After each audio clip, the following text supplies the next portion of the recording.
Tandang-tanda ko pa yung nangyari sa amin ng mga kaibigan ko nung high school pa lamang kami. Alas 7 ng umaga yun, sobrang aga pa at wala pang masyadong tao sa school namin. Mga isang oras din akong nagantay sa gate. Para nang kako, sabay-sabay na kami ng mga kaibigan kong pumunta ng room. Habang nag-aantay ay naisipan kong maglakad-lakad muna. Kasi hindi naman kaliitan yung school namin tsaka para na din maging pamilyar ako sa paligid ko. Wala pang masyadong tao nung mga oras na yon. Iilan-ilan pa lang din ang mga taong makikita mo sa loob. Habang naglalakad ako sa may corridor ay may nakita akong isang silid. Wala itong kalaman-laman at tila hindi na rin ito nagagamit base sa itsura nito. Gusto ko sanang puntahan ang silid pagkus tila iba ang aking nararamdaman sa puntong iyon. Ewan, basta hindi ko ma-explain. Nagpatuloy ako sa paglakad ko at nakita ko si Manong guard sa di kalayuan. Kaya naman agad ko itong nilapitan at tinanong kung anong meron sa silid na nakita ko. O nak, huwag kang papasok sa pangatlong room sa ikadalawang palapag ha. Mabala sa akin ni Manong guard. Hindi na daw nagagamit yung room na tinutukoy niya, dagdag ni Manong sa akin. Hindi na sabi ni Manong guard kung bakit ito bakante kaya hindi ko na din tinukoy. Hapon, namagpasya kami ng kaibigan na pasukin yung room na tinutukoy ni Manong. Hinaya ko kasi yung mga kaibigan ko kaninang umaga.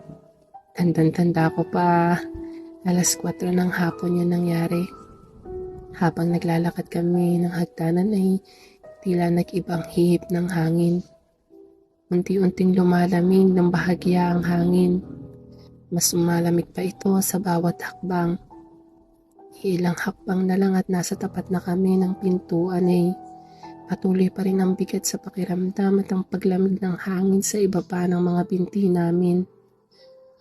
Nasa tapat na kami ng pintuan at animoy nagkakatulakan at nakakatakutan natin ng kung ano-ano.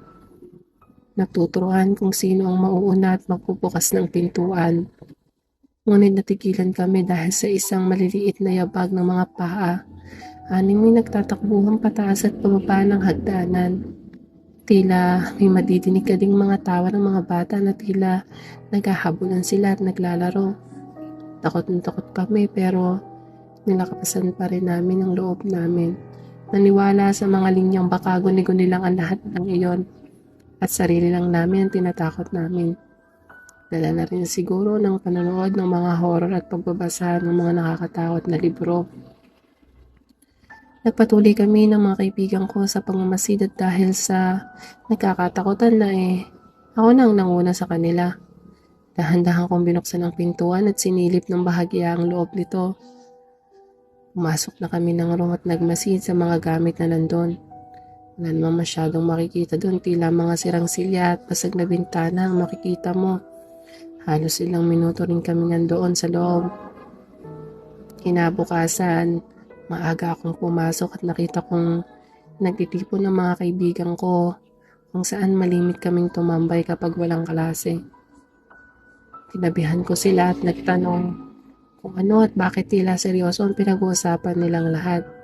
Gulat na gulat ako sa aking mga narinig at hindi makapaniwala. Ayon sa mga kaibigan ko ay may nakita daw silang bata sa loob ng room na pinasok namin kahapon.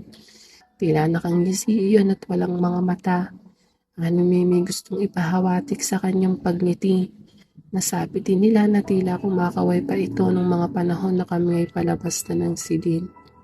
Hindi na ako nagpatumpik pa at sinabi ang mga tagang akala ko ako lang nakakita sa batang nakangisi bagkus lahat pala kaming nasa loob ng silid ay kanyang pinagmamasdan.